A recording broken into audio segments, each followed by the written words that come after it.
일단은 갈래복합을 먼저 볼 텐데 갈래복합 얘들아, 나랑 다에 대해서는 보기가 제시가 되어 있었는데 가는 보기가 따로 없었거든. 그래서 가작품을 일단 먼저 보고 그 다음에 보기 확인한 다음 나, 다 그렇게 순서대로 볼게요. 일단 가작품은 얘들아 박인로의 자경가라는 작품이었고, 박인로는 너희가 꽤 잘 알고 있는 작가야. 선상탄이라는 작품 기억나니? 선상탄을 썼던 작가거든. 선상탄의 내용이 임진왜란을 배경으로 해서 배 위에서 탄식한다 라는 의미를 가지고 있는 그러한 작품이었잖아. 그래서 일단은 시기적으로 굉장히 혼란스러운 시대를 살았던 사람이라고 생각을 해야 돼. 그렇기 때문에 이 사람은 세태에 대해서 약간은 좀 비판적인 인식을 많이 가지고 있었어. 사람들이 올바르게 살아가지 못한다라고 생각을 한 거야. 그것 때문에 나라가 어지러워졌다, 그렇게 판단을 한 거죠. 그리고 이 작품의 제목 같은 경우에는 자경가라고 되어 있는데, 이거 혹시 의미를 얘들아 알 수 있겠니? 이 자자는 스스로 자자고요, 경자는 경계하다라는 의미야. 그래서 스스로를 경계한다 라는 의미야. 그래서 얘들아 마지막 삼수 부분에서 화자가 자기 자신에 대해서 어떠한 시어로 표현하고 있는지 파악하는 게 좀 필요했습니다. 알겠지? 스스로를 경계하는 노래. 그럼 이 제목의 의미를 생각하면서 한번 일수부터 볼게요. 명경에 때 끼거든 갑주고 닦을 줄. 얘들아, 명경은 맑은 거울을 의미해. 그러니까 우리가 거울에 때가 끼잖아? 그러면은 돈을 줘서라도 그걸 깨끗하게 막 빡빡 닦는다는 거야. 아예 어른 없이 그걸 전부 다 알고 있어. 거울을 깨끗하게 해야 한다는 사실을. 그런데 값없이 닦을 명덕은 닦을 줄을 모른대. 지금 일수에서 얘들아 명경, 맑은 거울하고 밝은 덕, 명덕하고 이 두 가지를 대비적으로 제시하고 있거든. 사람들이 명경에 대해서는 큰 가치를 부여해. 그런데 명덕에 대해서는 어때? 닦을 줄을 모른다라고 이야기하잖아. 가치를 모르는 거야. 그리고 이 두 가지는 각각 너희가 어떻게 매치를 시켜야 되냐? 거울은 외부 세계에 있는 사물이지, 그치? 얘는 외부적인 거야. 그런데 덕이라는 것은 어디에 있어? 눈에 보이지 않지. 우리의 내면에 있는 거거든. 즉 사람들이 어디에만 집착한다는 거야? 겉으로 보이는 거에만 집착을 한다는 거야. 자기 내면은 돌보지 않고 겉으로 보이는 것에만 집착을 하고 있다. 이에 대해서 뭐 하고자 한다? 비판하고자 하는 거야. 그래서 1수부터 강하게 세태를 비판하는 내용을 제시하고 있어요. 그래서 닦을 줄을 모르도다. 이 마지막 부분에 얘들아 영탄적인 어미로 종결을 해주고 있잖아. 여기서의 영탄은 뭐라고 봐야 돼? 이 세상에 대한 탄식, 안타까움이라고 봐야겠지? 그치? 다음에 이제 이수로 내려가서 성의관을 돌아들어 팔덕문을 바라보니. 얘들아 성의관 뭐라고 풀이되어 있어? 뜻을 정성스럽게 한다는 상상의 관문이라고 되어 있지, 그치? 뜻을 정성스럽게 잘 닦아서 돌아들어. 그리고 팔덕문을 바라본대. 이 팔덕문 역시도 얘들아 8개의 덕을 쌓은 문이라는 뜻이거든. 그러니까 성의관이나 팔덕문이나 둘 다 뭐하고 관련되는 거야? 앞에서 언급됐던 명덕 있잖아, 밝은 덕. 이 덕하고 연관이 되는 공간이야. 즉 이것을 지향하니, 이것을 바라보니 크나큰 한 길이 넓고도 곧담하는. 그러니까 우리 앞에 놓인 길은 딱 하나밖에 없어. 어떤 거? 덕을 닦는 길. 그거 하나뿐이야. 그 길이 넓고 곧기 때문에 우리는 그 길을 가는 게 어렵지 않아. 그럼에도 불구하고 사람들이 뭐 하는 거야? 이 길을 가지 않는다는 거야. 그래서 이제 종장에서 다시 한번 어쩌다 진일 행이니, 하루 종일 행이니 오도가도 아니 하는 것이냐, 탄식하는 거죠. 그렇지? 서리적 표현을 통해서 강한 탄식을 1수에 이어서 2수에서도 강조를 해주고 있어. 그리고 나서 이제 3수로 넘어가 보자. 이 작품 제목의 뜻은 얘들아 스스로를 경계하는 노래라고 이야기했어. 지금까지는 세태에 대한 비판만 나왔지? 그치? 그래서 3수를 주목을 해야 돼. 구인산 긴 소나무를 베어서 제세주를 만들어내요. 얘들아 소나무는 어떠한 관습적 상징을 가지고 있지? 지조와 절개를 의미하지. 그치? 소나무를 베어내어서. 즉, 이 사람이 나라를 위해서 소나무를 베어서 뭘 만들고 싶은 거야? 사람을 구제할 배를 만들고 싶은 거야. 제세주를 만들어내어 길 잃은 행인을 다 건너게끔 해주려고 했어. 그럼 이 행인들은 누구를 의미하겠어? 아까 일수에 나왔었던 아이 어른들. 그치? 모든 사람들. 근데 이 사람들을 다 건너게 하려고 하였더니 사공이 무상하여 예절이 없어서 즉 부족해서 모강두에 버렸구나. 저무는 강가에 사람들을 버렸구나. 즉 사람들을 제대로 이끌지 못했구나 라고 마지막에 다시 한번 뭐하고 있는 거야? 탄식하고 있는 거야. 즉 얘들아 제목의 의미하고 삼수의 내용하고 연관지어서 이해를 하면 사공 있지. 삼수에 나오는 사공은 화자 자신을 의미한다고 볼 수가 있어요. 그러니까 화자는 당대의 지식인으로서 사람들을 이끌어 가야 하는 책무가 있는 사람이야. 그런데도 불구하고 자기 자신이 부족해서 여기서 얘들아 예절이 없어서라고 풀이가 되어 있는데 여기서의 예절은 진짜 뭐 예의가 없다 이런 의미로 사용한 것은 아니야. 부족해서 사람들을 다 제대로 이끌지 못하였구나. 스스로에 대해서 뭐 하는 거다? 반성하는 거다. 그리고 이러한 반성에 따르는 안타까운 마음을 뭘로 표현해 준 거야? 모강두라는 시어로 하강적인 이미지를 통해서 표현을 해준 거야. 그래서 이 사람이 느끼고 있는 안타까움, 슬픔 이런 것들 강조해주고 있는 거죠. 그럼 이렇게 가작품을 받고 가작품에 대해서 얘들아 문제 있었죠? 15번 한번 먼저 확인해 볼까? 가에 대한 이해로 적절하지 않은 것은 얘는 선지를 차례대로 한번 볼게. 1번 선지. 성의관과 팔덕무는 지향하는 바를 드러내는 데 활용된다. 덕을 닦아야 한다 라는 게 1수부터 언급이 됐었지. 그리고 두 가지 공간은 덕과 관련이 있는 공간이었어. 그래서 지향하는 바라고 볼 수가 있었고 다음에 이제 2번 선지. 넓고 곧은 한 길. 그럼 얘들아 길이 하나밖에 없고 넓고 쭉 뻗어 있어. 우리 그 길을 가기가 어려워 쉬워?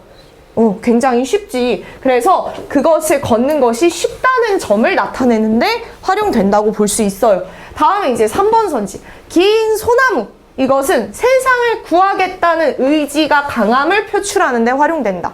아까 쌤이 소나무의 관습적 상징을 물어봤었잖아. 그치? 지조와 절개라고 이야기를 했었어. 그 지조와 절개는 결국에 뭐하고 연관돼? 우국의 정신하고 연관될 수 있지. 그치? 나라를 위한 근심, 충정을 계속해서 지키겠다라는 거야. 그렇기 때문에 세상을 구하겠다는 의지하고 연결이 될 수 있어요. 다음에 이제 4번 선지를 보면 길 잃은 행인. 이것은 명덕을 실천하지 못하는 자기 자신을 비유하는 데 활용된다. 얘들아 이 작품에서 화자를 나타내는 시어는 뭐였다? 사공이었다. 그치? 그리고 사공으로서 사람들을 이끌어가야 하는 입장, 그 입장에 대해서 성찰하고 있었지. 그래서 정답은 4번이 됐었고요. 다음에 이제 5번 선지. 모강두는 제세주가 버려지는 상황의 암담한 분위기, 하강적인 이미지를 통해서 부정적인 분위기 조성하고 있었어. 자, 그러면은 16번의 보기를 한번 볼게요. 16번의 보기. 일단은 지금 요 보기에서 얘들아 나작품하고 다작품하고 차이점이 있다라는 걸 언급하고 있을 거야. 나의 경우에는 어때? 우회적으로 이야기하고 다작품에서는 직접적으로 이야기한다. 요약하면 그건데 나의 경우에는 가사 작품으로 화자를 설정해서 이야기를 전개할 수 있는 그러한 갈래를 가지고 있어요. 그래서 작가가 임목 대비 패비와 관련해서 광해군에게 내쳐져 옥고를 치르는 중에 창작된 작품이고 작가는 부재하는 임을 그리워하고 원망하는 여성 화자. 그러니까 여성 화자가 임을 사랑하는 모습을 통해서 뭘 드러내고자 한 거야? 변함없는 자기의 충절을 드러내고자 한 거지. 신하와 임금의 관계를 표현했다. 그래서 전형적인 충신 연주지사에 해당되는 작품이고 다음에 이제 다의 경우에는 어때? 화가이자 문인인 작가가 자신의 체험을 통해서 깨달은 인생관을 솔직하게 전달한 작품이다. 그래서 다는 얘들아 작가가 직접 자기의 깨달음을 이야기하는 수필이에요. 수필. 그러면 당연히 얘들아, 수필은 자기 경험과 깨달음이 직접적으로 제시가 될 수밖에 없는 갈래겠지? 작가는 개와 관련한 그림을 그리면서 떠올린 속성을 바탕으로 자신과 타인에 대한 성찰적인 인식을 표출한다. 그러니까 결국에 얘들아, 요 다를 읽을 때는 개라는 요 소재의 속성을 우리는 뭐하고 연관지어야 한다? 인간의 삶하고 연관지어야 한다. 그 이유는 얘를 바탕으로 자신과 타인에 대한 성찰적인 인식을 제시한다고 이야기했으니까. 그러면 이제 나 작품을 한번 먼저 볼게요. 나 작품은 조우인의 자도사. 얘들아, 요것도 너희가 봤을 법한 작품이야, 사실. 이 작품 제목의 의미 뭡니까? 자도사. 스스로를 애도하는 노래라는 뜻이에요. 스스로를 애도한다. 그러면 당연히 얘들아, 이 작품에서 화자가 자기 자신에 대해서 가지는 인식은 긍정이야, 부정이야? 부정일 수밖에 없겠지, 그치? 그래서 임에게 버려진 상황에 대해서 한탄하는 정서가 나올 수밖에 없습니다. 자, 그러면 첫 번째 부분부터 한번 살펴볼게. 풍상이 섞어치고 꽃이 떨어지니. 얘들아, 시대적인 배경 언급이 됐었잖아, 보기에서. 정치적인 혼란의 시기를 이렇게 표현을 해주고 있어. 수많은 꽃이 떨어졌다? 많은 신하들이 내쫓긴 상황하고 연관지어 볼 수 있겠지. 그러니 여럿떨기 국화는 누구를 위해 피었으며, 국화 역시도 소나무하고 마찬가지죠. 관습적으로 지조와 절개를 의미하는 시어지? 그러니까 충신들 도대체 누구를 위해서 충성을 다하는 것이냐. 천지가 얼어붙어서 사풍, 매서운 바람이 몹시 불고 있다. 그러니 하루를 벼틀 쬐들 열흘 추위를 어찌할까. 지금 앞부분에서는 계속해서 얘들아 뭘 드러내고 있어? 부정적인 시대 현실을 드러내고 있어. 그리고 이제 다음 부분부터 화자가 여성이라는 거를 알 수 있는 시어들이 등장하는데, 은침을 빼어내 오색 실을 꿰어놓고 바느질하지, 그치? 여성 화자라는 거 여기서부터 알 수 있습니다. 임에 터진 옷을 깁고자 하건만은, 그러니까 내가 임의 옷을 바느질 해주고 싶어. 이거 뭐야 얘들아? 임에 대한 사랑이야, 사랑. 사랑이고 정성이야. 그런데 문제는 뭐야 얘들아? 천문 구중에 갈 길이 아득하니. 그러니까 임금이 계신 구중 궁궐까지는 너무나도 멀어. 거리감을 강조해요. 지금 임과 내가 단절되어 있는 거야. 그러니 아녀자의 깊은 정을 임이 언제 살피실까? 임이 살펴줄지 살피지 않을지 그것조차도 알 수 없는 상황이죠. 그리고 나서 이제 B 부분으로 넘어가 보면, 음력 섣달 다 지나니 봄이면 늦으리. 얘들아, 시간이 많이 흘러갔어, 그치? 동짓날 자정이 지난 밤에 돌아왔대. 다시 겨울이 찾아온 거야. 집집마다 대문을 차례로 연다 하되 나는 어때? 자물쇠를 굳게 잠갔대. 지금 요 앞구절하고 뒷구절하고 얘들아 행동이 어때? 완전히 대비가 되고 있지, 그치? 다른 사람들, 타인들은 문을 열어. 그런데 화자는 문을 잠가. 왜 잠글까 얘들아? 지금 나 임하고 굉장히 멀리 떨어져 있는 상태라고 했지. 그리고 임을 볼 수 있을지 없을지도 몰라. 그렇기 때문에 스스로를 뭐 시키는 거야? 단절시키고 고립시키는 거야. 얘 지금 마음이 너무 슬픈 거야. 눈 위의 서리는 얼마나 녹았으며 뜰가의 매화는 몇 봉오리 피었는가. 여기서 얘들아 요 매화라는 시어 역시도 관습적으로 지조절개의 의미를 가지고 있죠. 그러니까 매화, 국화 이런 시어들 언급하는 거는 이 사람이 기본적으로 임금에 대한 충정을 바탕으로 한다라는 거 생각하셔야 돼요. 그리고 이제 B 아래로 내려가서 간장이 다 썩어서 넋조차 그쳤으니, 그러니까 구곡간장. 이 사람 지금 창자가 다 끊어질 만큼 너무 슬픈 거야. 천줄기 눈물은 피가 되어 솟아나고 반벽 청등이 빛조차 어둡대요.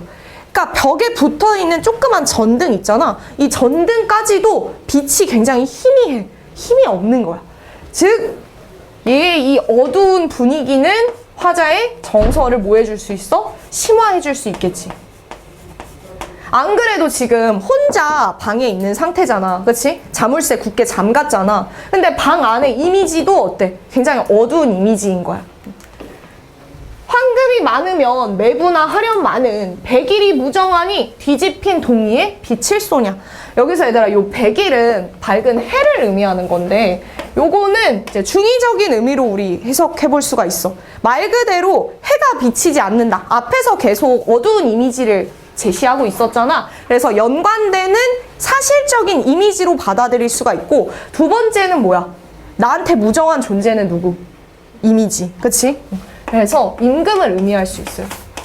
하늘에 하나 떠있는 존재지? 그래서 임금님이 나에게 무정하시니 빛이 동리에 빛을 쏘냐? 비치지 않는다라는 거야. 평생토록 쌓은 죄는 다 나의 탓이로다. 그런데 이때 이제 여기에 주목해볼 만하지. 이미 나한테 이렇게 관심이 없고 나 혼자 방치되어 있는데 이거 다 누구 탓이야? 내 탓이야, 내 탓. 전형적인 조선시대 사대부들의 가치관이지. 그치? 언어에 공교가 없고 꾸밈이 없고 눈치를 몰라 다닌 일을 풀어서 헤아리고 다시금 생각해보니 조물주의 처분이구나. 이거를 누구에게 물으리요? 이건 전부 다 나의 죄고 그렇기 때문에 내가 이런 벌을 받는 거야. 그럴 수밖에 없어. 운명론적으로 수용을 하고 있어요. 땅에 비친 매화, 달에 가느다란 한숨을 다시 짓고. 얘들아, 매화가 한숨을 짓는다라고 표현하거든? 이거 아까 언급했었죠? 지조절개를 의미하는 상징적인 소재. 화자 자신의 정서하고 연결되는 거야. 아쟁을 꺼내어서 원망의 노래를 슬피 타니. 왜 원망의 노래를 연주하겠어? 얘가 지금 마음이 너무 안 좋으니까 이걸로라도 해소를 하고 싶은 거야. 그래서 해소를 시도하는데 문제는 얘들아, 검은고 줄이 끊어졌대. 그러면 이러한 시도조차도 어떻게 돼? 실패하게 되는 거야. 그래서 다시 있기 어려워라. 그러니까 이 사람 차라리 죽고 싶어. 차라리 죽어서 자규의 넋이 되어. 얘들아, 자규는 접동새, 같은 새죠? 접동새. 접동새는 하늘 상징하는 시어지. 차라리 내가 하늘 품은 새가 되어서 밤마다 이화의 피눈물을 우러내어. 이런 부분 보면은 지금 이화, 꽃의 이미지. 얘는 이제 배나무 꽃을 뜻하는데 요거는 하얀 색깔 꽃이야. 그런데 그 다음에 피눈물의 이미지를 같이 연결짓고 있지. 색채를 대비해주고 있는 거거든. 얘를 통해서 이 사람이 흘리고 있는 피눈물이 얼마나 새빨간지 걔를 강조하는 거야. 정서를 강조해요. 그리고 이제 마지막 부분에서 오경에 잔어를 섞어 임의 잠을 깨우리라 라고 표현하는데, 내가 임의 잠을 깨울 거야 라는 거는 곧 무슨 뜻이야? 임한테 관심 받을 거야 라는 뜻이지. 그러면 지금은 이미 나에게 관심을 주지 않는 상황에 대해서 뭐가 섞여 있는 거야? 원망이 섞여 있는 거야. 그래서 마지막 부분에서는 약간의 원망을 드러내면서 끝을 내고 있었다. 자, 그 다음에 이제 다작품을 한번 볼게요. 다작품은 개에 대해서 이야기를 하고 있을 텐데 개의 속성을 파악하는 게 필요하죠. 일단은 얘들아, 첫 번째 단락에서는 글쓴이가 어떠한 예술에 대한 가치관을 가지고 있는지, 그래서 예술에 대한 가치관을 제시합니다. 보시면은 나 자신 환장인지 예술가인지 아직 구별을 못해. 그러니까 나 자신에 대해서 예술가라고 할 수 있을까? 약간 애매한 거야. 딱하고도 슬픈 내 개인 사정이거니와 되든 안 되든 그래도 예술가답게 살아보다가 죽자고 내 딴엔 굳은 결심을 한 지도 오래다. 즉 이 사람은 뭘 지향하고 있어? 예술가의 인생을 사는 것을 지향하고 있어. 되도록 무력과 영달에서 떠나자. 한몫으로 유일한 벗을 삼아 일생을 단박하게 살다 가자. 소박하게 살자라는 거야. 그것이 나의 소원이다. 그래서 이제 이 사람의 가치관으로서 속세적인 가치 있지. 무력, 영달. 이것은 추구하지 않고 담백하고 소박하게 살아가는 것. 이것을 추구한다. 다음에 이제 두 번째 단락부터 본격적으로 개에 대해서 이야기를 하게 될 거야. 그래서 두 번째로는 이 사람이 왜 개를 즐겨 그리는지 그 이유에 대해서 제시를 합니다. 그래서 보시면 이 오죽자는 나한테도 아는 친구, 모르는 친구한테로부터 혹시 그림장이나 그려달라는 부질없는 청을 받는 때가 많다. 내 변변치 못함을 모르는 내가 아닌지라 대개는 거절하고 마는 것이나 경우에 따라서는 그려줄 때도 있어. 그리고 가다가는 자진해서 도마를 보내는 수도 없지 아니하니 이러한 경우에 택하는 화제란 대개가 두어 마리의 개를 그리는 것이다. 개란 놈은 첫째, 그리기가 수월해. 긴 양털붓에 수묵을 듬뿍 묻히고 붓끝에 진한 묵을 약간 찍어서 좌우로 휘두르면 앙버티고 엎드린 꼴에 8개의 긴 발, 그리고 2개의 집게발이 즉각 나타나. 그래서 이 사람이 생각하기에 개는 굉장히 그리기가 쉬워요. 그리고 화제를 쓴다. 여기서 얘들아, 요 화제라는 거는 앞에서 그림의 주제가 되는 것을 의미할 수 있고, 그리고 화제를 쓴다라고 했을 때 그림에 이제 써놓는 시문, 이것을 의미합니다. 그래서 중략 이후에 개를 두고 지은 시에 대해서 언급을 하고 있을 거야. 그래서 중략 이후 보시면 역대로 개를 두고 지은 시가 이뿐이라면 내가 쓰는 화제는 10중 8구 윤우당이라는 작가의 이 시구를 인용하는 것이 항례이다. 그래서 이 사람이 굉장히 좋아하는 시구가 있대.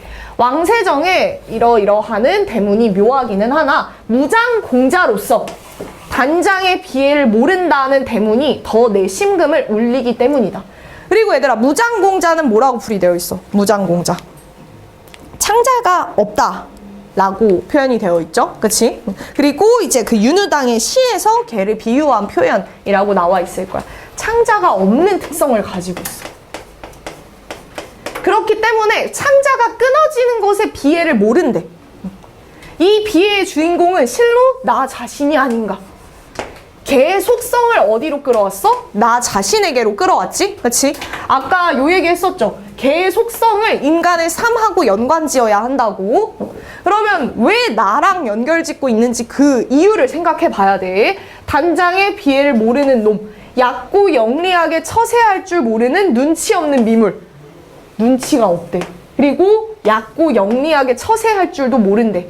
아니, 나 자신만이 아니라 우리 민족 중에도 또한 이러한 인사가 너무 많지 않은가. 확장을 시키고 있죠. 나뿐만이 아니라 타인까지 개와 같은 속성을 가지고 있다. 그리고 이제 리을 부분 보시면 맑은 동해변 바위 틈에서 미끼를 실어 메어 달고 이 해궁을 낚아온 사람은 되게 진작하리라. 처음에는 영리한 듯한 놈도 내다본치 않다가 콩알만큼씩 한 새끼놈들이 먼저 덤비고 그 다음에 큰 놈들이 한꺼번에 몰려와 미끼를 빼앗느라고 수십 마리가 어때? 동족 상쟁을 하는 바람에 그때를 놓치지 않고 치켜 올리면은 전부 다 잡히게 된다는 거야. 이게 인간의 모습인 거야. 인간의 모습. 서로 조금의 욕심을 내다가 싸우고 결국에는 다 죽게 돼. 그치? 인간의 삶을 풍자하는 작품이라고 볼 수 있죠. 그리고 이제 다음 단락 보시면 어리석고 눈치 없고 꼴에 서로 싸우기 잘하는 놈. 이게 인간인 거야. 귀엽게 보면 재미있을 수도 있지만 어리석게 보면 어때? 동정이 가고 밉살스레 보면 가증하기 짝이 없는 놈. 그러니까 인간을 불쌍하고 가엽게 볼 수도 있지만 굉장히 가증스러운 존재로도 볼 수가 있다는 거야. 그렇기 때문에 걔는 확실히 좋은 화제다. 이렇게 다양한 면모를 가지고 있으면서 인간을 잘 보여주니까 내가 즐겨보내고 싶은 친구에게도 좋은 화제가 되거니와 또 뻔뻔스럽고 염치 없는 친구에게도 그려보낼 수 있는 확실히 좋은 화제다. 얘들아, 염치 없는 친구한테는 이걸 왜 보내겠어? 이게 너 같은 존재야. 이렇게 돌려서 욕하는 거지. 그치? 그래서 이렇게 개를 인간에 빗대어서 쭉 속성을 이야기하고 있었다. 자, 그러면 16번 문제 볼게요. 16번 문제, 요거는 정답은 4번이었는데 얘들아, 다해서 무장공자로서의 단장의 비애를 모른다 라는 글귀에서 감동을 받았다라고 이야기를 했었는데 이에 대해서 예술가로 살겠다는 인생관, 이거 연결될 수 있을까 얘들아? 이 인생관에 대해서는 1문단에서 언급하고 1단락 됐어요. 그치? 요 단장의 비애를 모른다라는 것은 뭐하고 연관지어야 돼? 인간의 속성하고 연관지어야겠지? 그래서 정답 4번이었고요. 다음에 이제 17번. 다의 글쓴이에 대한 설명으로 적절하지 않은 것. 요거는 얘들아, 왜 개의 속성에 대해서 이야기하고자 했었는지 그 목적을 잘 생각해 봐야 돼. 4번 선지를 보시면 개의 탐욕스러운 성질을 이용하여 개를 잡는 어부의 지혜를 칭송한다라고 이야기하고 있거든. 네, 얘들아, 개의 탐욕스러운 성질은 충분히 보여줬다고 할 수 있어. 서로 미끼를 먹기 위해서 막 달려들었다라고 이야기했었잖아. 근데 개를 통해서 어부가 훌륭하다? 그게 이제 목적은 아니었지. 뭐가 목적이야? 개가 어리석다라는 것을 풍자하는 게 목적이라고 봐야겠지. 그래서 정답은 4번이었고요. 다음에 이제 18번인데 A와 B에 대한 설명으로 가장 적절한 거. 일단 얘들아, A하고 B하고 너희가 눈에 띄는 대비의 표현 방법을 찾을 수 있었어야 돼. A에서는 어땠어? 명경하고 명덕에 대해서 사람들의 태도가 대비됐었지. 그치? 그리고 B에서는 어때? B에서는 남들하고 화자의 행위가 대비가 됐을 거야. 남들은 문을 여는데 화자는 어떻게 했어? 자물쇠로 문을 잠갔단 말이야.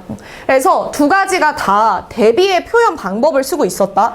그러면 너희가 지금 요거 공통점을 물어보고 있는 문제라고 생각을 할 수 있을 텐데, 일단은 표현상 특징이 공통적이지. 그치? 그러면 그 이후에 두 부분에 드러나고 있는 정서도 공통적이었는지 그거 확인을 해줘야 돼. A에서의 정서는 어땠어, 얘들아? 세상에 대해서 탄식하는 거였지. 그치? 모르도다 탄식했었어. 그리고 B에서는 어땠어? 눈 위에 서리는 얼마나 녹았으며 매화는 몇 봉우리 피었는가. 그러니까 시간은 흘러가는데 화자는 계속 고립되어 있었단 말이야. 거기서도 뭐 하고 있다고 봐야 돼? 자기의 신세에 대해서 탄식하고 있다라고 봐야겠지. 그래서 두 가지가 정서 역시 동일했다라고 볼 수가 있어요. 그래서 정답은 3번이었다. 모두 대비적인 상황을 제시해서 안타까운 심경을 강조하고 있었다. 다음에 이제 19번. 기억부터 미음까지 이해를 묻고 있는데, 요거는 얘들아 정답은 3번이었어. 3번 선지 보시면 자신을 희생하겠다는 뜻을 나타낸다라고 이야기하고 있는데, 그 디귿이 나 작품의 마지막 구절이었거든? 마지막 구절 쌤이 어떤 정서가 담겨 있다고 했지? 그치. 임에 대한 원망의 정서가 담겨 있다라고 이야기했었어. 그렇기 때문에 이 부분에서 희생의 의지를 확인할 수는 없습니다. 이 사람이 얘들아 자기가 뭐 차라리 죽고 싶다 이렇게 표현한 거는 슬픈 감정을 극대화하기 위한 표현이라고 생각을 해야 돼. 그래서 희생의 의지는 아니었다. 그리고 이제 고전 소설을 먼저 볼게요. 고전 소설.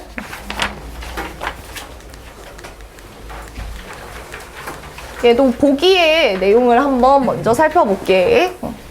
얘들아 정을선전 내용 기억하고 있으려나? 한번 보기 내용 볼게요. 정을선전에서 여주인공은 대립적인 위치에 있는 악한 인물의 계략과 모함에 의해, 그러면 당연히 이 첫 번째 문장부터 우리가 읽으면서 파악해야 되는 건 선인과 악인의 대립, 그치? 남주인공은 이러한 문제 상황을 주도적으로 해결하는 역할을 한다. 이 과정에는 모해에 가담하는, 그러니까 악인의 조력자, 그리고 그 모해를 믿는 인물, 어리석은 판단을 하는 인물, 그리고 여주인공을 돕는 인물, 선인을 돕는 조력자 등이 등장하여 개연성을 높이고 서사를 입체적으로 전개하는 데에 기여하고 있대. 그럼 일단 이 내용만 봐도 얘들아 이 작품은 인물이 굉장히 많이 등장하는 작품이라고 생각을 해야 돼. 그러면 그 인물들 우리 어떻게 해야 된다고? 항상 선과 악의 대립 구도로서 이렇게 편가르게 해줘야 된다. 기억나지? 그치? 그리고 이제 이 과정에서 반복되는 서사적인 긴장감의 고조와 이완은 서사에 대한 몰입도를 높이고 있다. 여기서 얘들아 요 긴장감의 고조와 이완 요거는 별도의 설명이 붙어 있지는 않은데, 긴장감이 고조가 될 때는 어떠한 결말로 달려가고 있을 때, 결말에 가까워질 때 라고 생각을 해야 돼. 그리고 이때 이야기하는 결말은 위기 상황하고 연관이 될 수 있거든. 그러면 이와는 반대로 뭐가 되겠어? 이러한 위기 상황이 해결될 수 있는 가능성이 생길 때 라고 생각을 해야겠지? 자, 그러면 지문 내용을 한번 살펴봅시다. 자, 앞부분 줄거리에서 얘들아 인물 관계 간단하게 정리를 하고 들어갈 수 있어야 돼. 조부인, 정렬부인은 정을선이 서융을 토벌하러 간 사이에 유부인이 간부와 정을 통했다고 음해한다. 그러면 선인으로서 음해를 당하는 인물은 유부인, 충렬부인이 될 것이고, 그리고 악인으로 등장하는 인물이 조부인, 요렇게 되겠죠. 그리고 정을선의 경우에는 이 두 사람의 남편으로서 지금 집을 비웠기 때문에 집안에서 난리가 났어. 이 작품은 대표적인 처첩 갈등을 다루는 소설이죠. 처첩 갈등.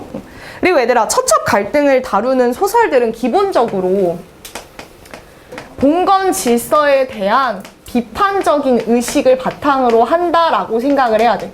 왜? 처첩 간의 갈등이 일어나게 되는 원인은 뭐 때문이야? 일부 다처제 때문이잖아. 그치? 그리고 가장이 집을 비웠기 때문에 일어난 일이란 말이야. 그럼 가장이 제 역할을 다하지 않았다라는 것 역시도 지적을 할 수가 있어요. 그래서 봉건 질서에 대한 비판 의식을 바탕으로 하는 작품이라고 생각해야 되고, 또 이제 이 작품의 특징이라고 할 수 있는 부분은 뭐냐면은 이 정을선이라는 인물 있잖아.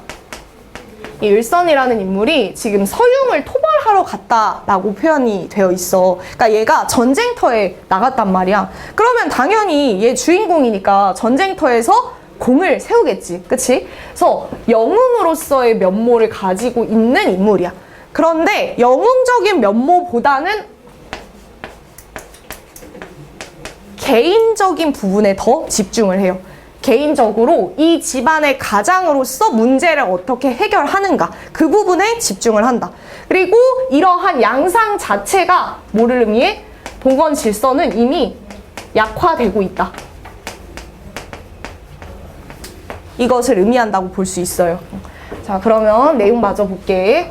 이때 금섬이는 유부인을 구하기 위해서 유부인의 서간을 을선에게 전하도록 친오빠인 호철에게 부탁하고 유부인 대신 옥에서 죽는다. 그러면 금섬이는 당연히 선인의 조력자라고 할 수 있을 거고, 그치? 그리고 호철 역시도 서간을 전달해주는 역할을 하니까 이쪽 편에 있다고 봐야 될 거야. 그리고 이제 지문을 봅시다. 하루는 원수가 일몽을 얻으니 한 꿈을 꿨어. 충렬부인이 큰 칼을 쓰고 장하에 들어와 이르되 나는 팔자가 기박하여 정렬에 음해를 입어 죽기에 임하였대. 그러니까 얘가 이제 꿈속에서 일을 본 거야. 그치? 조금 비현실적인 일이 일어나고 있지. 승상은 온당하게 여기시니 인정 아니로소이다 하거늘 원수가 다시 묻고자 하더니 문득 진중의 북소리가 자주 동함에 놀라서 깨어났어. 그러니까 이제 꿈속에서 들은 내용이 약간 마음을 불편하게 하는 내용이잖아. 그래서 막 놀라고 몸이 떨려서 일어나니까 군사가 편지를 드리거늘 열어보니 유부인의 서간이야. 그리고 이 서간의 내용을 보니까 어때? 꿈의 내용과 일치하죠. 그치? 그래서 그 글에 하였으되 박명한 죄첩은 두 번 절하고 상공 휘하에 올리나이다. 첩의 죄가 심중하여 세상을 버린 지 3년 만에 장군의 은덕을 입사와 살아났사오니 다시 살아나게 하신 덕을 만분지일이나 갚을까 바라더니 이제는 곧 죽게 되었다. 그러니까 내가 당신한테 갚을 은혜가 굉장히 많은데 이제 죽게 생겼습니다. 박명지인이 죽기는 서럽지 아니하되 복중에 끼친 바 혈육이 첩의 죄로 세상에 나지 못하고 한 가지로 죽사오니. 그럼 얘들아, 지금 뱃속에 아기가 있다라는 거 알 수 있겠죠? 그치? 아기가 같이 죽는 게 너무 슬프다는 거야.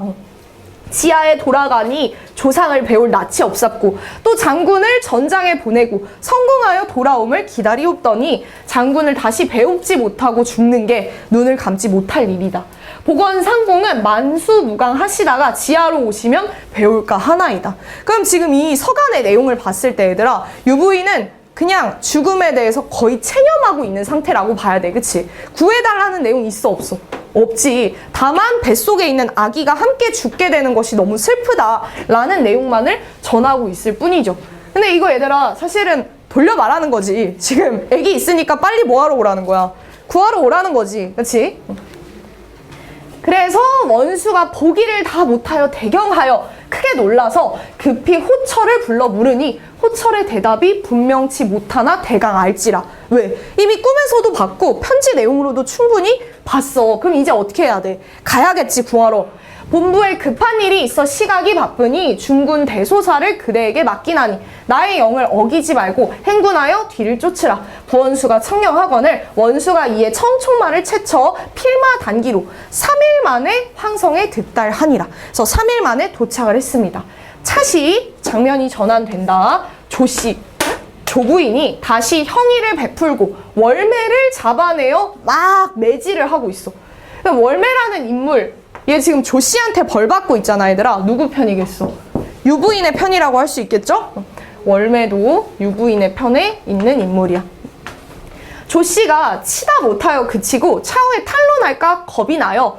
가만히 수건으로 목을 매어 거의 죽게 되었더니 뜻밖의 승상이 을선이 필마로 들어와 말에서 내려 정이 들어오더니 문득 보니 한 여자가 흰 무명으로 목을 매었거늘 놀라 자세히 보니 이 곧 월매라.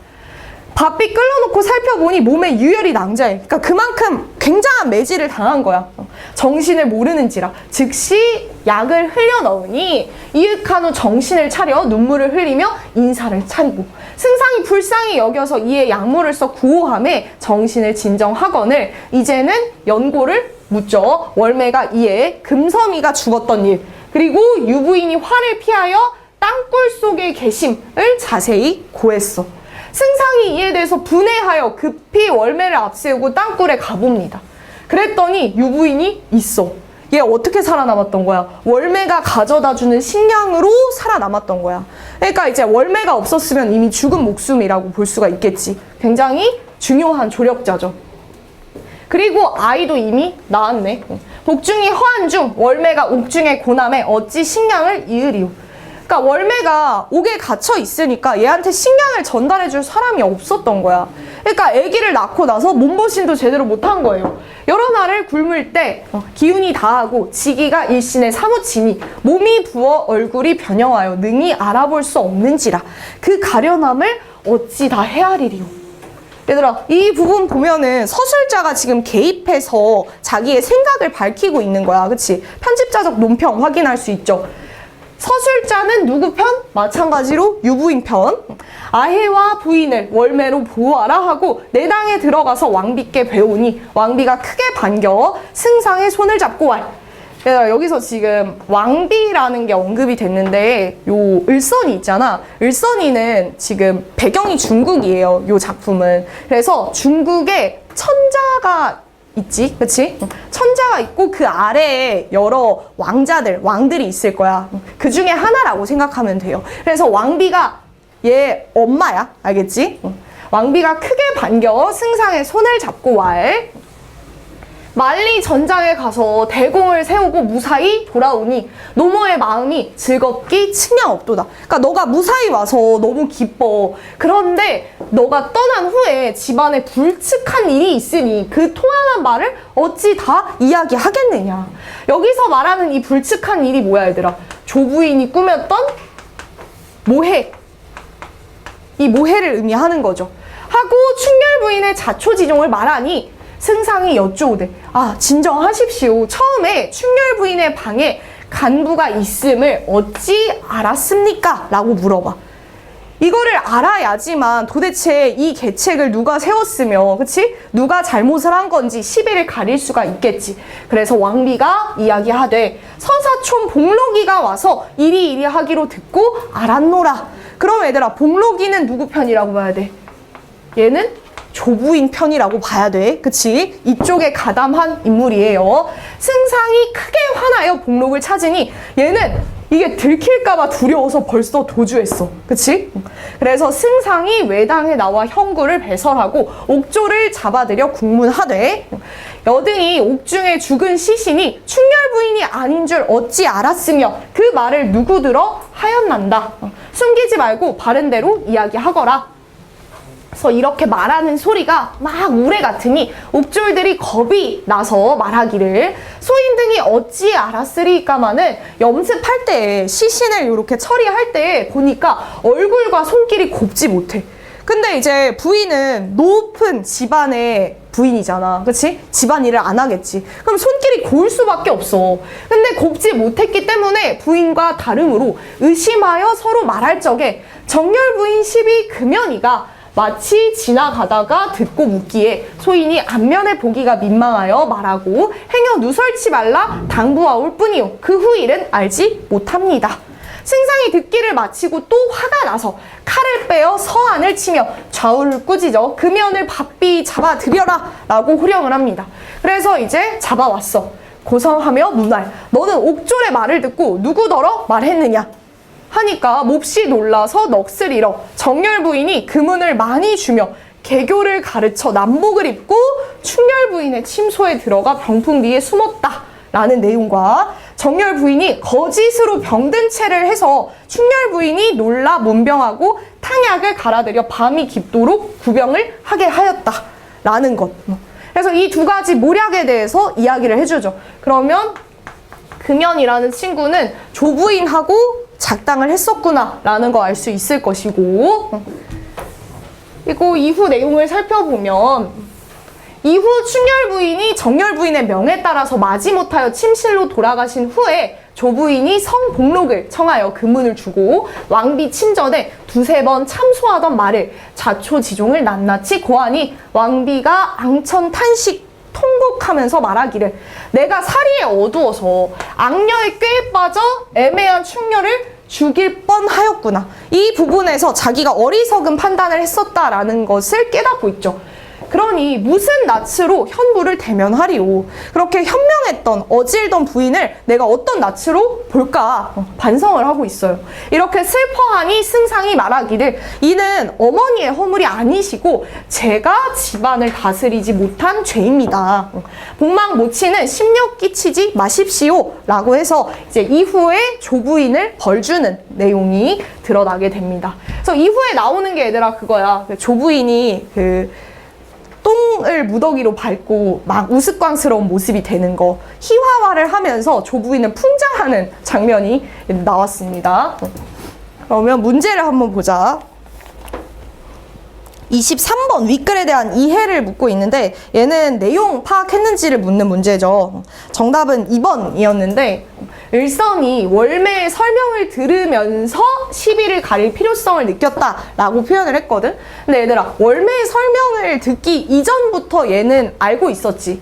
계략이 있었다라는 것을 알고 있었기 때문에 이미 이전에 시비를 가릴 필요성에 대해서 알고 있었다라고 보셔야 합니다. 그래서 들으며가 잘못된 내용이라고 할 수가 있었고요. 다음에 24번 기억에 대한 설명, 유부인의 서간에 대한 설명으로 가장 적절한 것은?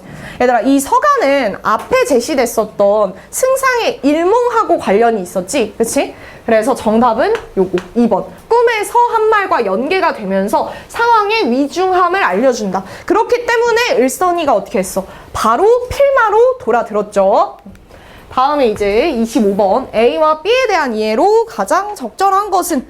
얘는 정답은 1번이었는데 얘들아 A에서 불측한 일로 여긴 것, 여기서의 불측한 일은 뭐야? 조부인의 계략이었지. 모함의 내용, 충렬 부인의 방에 남자가 있었던 것, 그것을 의미하는 거야. 이것에 대해서 B에서 사리에 어두웠기 때문이다, 내가 잘못 판단을 했구나 라고 말하고 있었죠. 왕비의 말이었어. 그래서 정답 1번이었고요. 다음에 이제 26번. 26번은 조금 난이도가 있는 문제라고 아까 이야기를 했었는데 1번 선지가 정답이었어요. 얘들아 1번 선지 한번 자세히 볼게. 월매가 거의 죽게 된 상황에 뜻밖의 승상이 필마로 들어온 것에 대해서 충렬 부인의 처소가 드러날 위험이 최고조에 이른 것으로 서사적인 긴장감을 높인다. 여기서 얘들아 우리가 주목해야 될 거는 위험이 최고조 그리고 긴장감을 높인다. 요 두 가지거든. 잘 생각을 해봐야 돼. 이 승상이라는 인물이 이 이야기 속에서 어떤 역할을 하는 인물인지. 승상은 여기 왜 왔어 얘들아? 부인을 구하기 위해서 왔지. 그치? 유부인을 구하기 위해서 왔어. 그러면 유부인 즉 충렬 부인의 처소는 승상에게 드러나야 돼. 그치? 이에 대해서 위험이라고 표현하면 적절하지 않겠죠. 맥락상. 그리고 서사적인 긴장감을 높인다라고 표현을 했는데 지금 얘들아 구해질 수 있는 가능성이 높아지고 있는 상태잖아. 그러면 이때의 긴장감은 완화된다라고 보는 것이 더 적절할 거야. 왜? 위기 상황이 해결될 수 있는 가능성이 제시됐잖아. 그치? 만약에 위기 상황이 더 극에 치닫는다. 그러면 긴장감을 높인다라고 표현할 수 있겠지. 그치? 얘는 위기가 해결될 수 있는 가능성이에요. 그래서 정답은 1번이었어. 그래서 너희가 요 긴장감의 고조와 이완에 대해서 요 기회에 잘 파악을 해 두시면 좋을 것 같고요. 그리고 현대시 잠깐만 볼까 얘들아? 현대시 잠깐만. 현대시 잠깐만 보면은 일단은 가작품의 경우에는 제목이 울음이 타는 가을 강이었어. 얘들아 이 박재삼이라는 시인 자체가 거의 대부분 한해 정서에 대해서 이야기하는 시인이거든. 그래서 이 작품 역시도 인간의 근원적인 감정으로서 한에 대해서 이야기하는 작품이라고 생각을 해야 돼. 알겠지? 그래서 가작품은 드러나는 정서는 한, 상실감, 약간 부정적인 정서들 생각을 해주시면 되고, 그래서 1년을 보면은 마음이 한 자리도 못 앉아 있다라고 표현하잖아. 굉장히 불안한 상태, 흔들리는 상태를 너희가 이미지로 떠올려야 돼. 이때 친구의 서러운 사랑 이야기를 가을 햇볕으로 동무 삼아 따라간대. 그러면 계절적인 배경 역시도 가을로 설정이 돼서 쓸쓸한 분위기 있지. 이 사람이 드러낼 정서하고 연관되는 분위기를 형성한다라고 보셔야 되고, 그렇기 때문에 눈물 흘린다라고 직접적인 제시가 바로 다음에 나오고 있는 거야. 그리고 이연을 봐봐. 제삿날 불빛도 불빛이지만 해질녘 울음이 타는 가을 강을 보겄네. 여기서는 얘들아 지금 대비적인 이미지를 발견해 줄 수 있어야 돼. 제삿날 큰지의 불빛, 이건 어때? 사람들 막 다 같이 모여가지고 웅성웅성 하면서 신나는 거야. 그치? 여기서의 불빛은 어때? 굉장히 긍정적인 모습이야. 긍정적인 이미지. 그런데 그 다음에 제시가 되는 울음이 타고 있는 가을 강의 모습은 어때? 얘는 쓸쓸한 이미지지. 그치? 왁자지껄한 이미지하고 굉장히 다르거든? 고요한 이미지야. 그래서 이 두 가지 대비를 파악해 주시고, 두 가지 중에서 화자가 집중하고 있는 거는 요거지. 부정적인 이미지. 그치? 그리고 이 울음이 타는 가을 강이라는 이 표현 있잖아. 이 표현 자체만 문제에 출제가 되는 경우들도 있는데 아마 내신 문제 풀다가 한 번씩 봤을 법한 구절일 거야. 공감각적인 이미지라고 볼 수 있죠.